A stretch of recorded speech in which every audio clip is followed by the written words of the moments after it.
السلام علیکم ورحمۃ اللہ وبرکاتہ.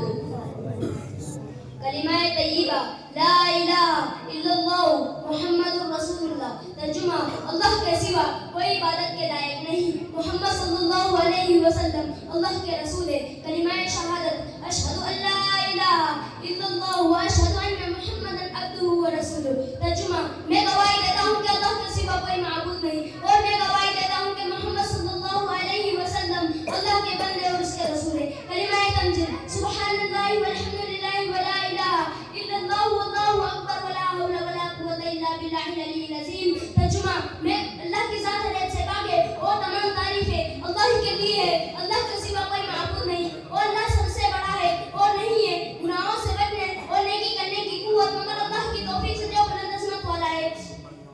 حدیث نمبر 21 عملی کلائی کا لسان کا. ترجمہ: اپنی زبان کو قابو میں رکھو. حدیث نمبر 22 من سمت اللہ. ترجمہ: جو خاموش رہا اس نے نجات پائی. حدیث نمبر 23 العدۃ دین. ترجمہ: وعدہ قرض ہے. حدیث نمبر 24 من لا یرحم لا یرحم. ترجمہ: جو خاموش رہا ہے، جو شخص رحم نہیں کرتا اس پر رحم نہیں کیا جاتا. حدیث نمبر 25 انظر الناس منازلہم. ترجمہ: لوگوں کے ساتھ ان کے در سے و مرتبے کے مطابق برتاؤ کرو. حدیث نمبر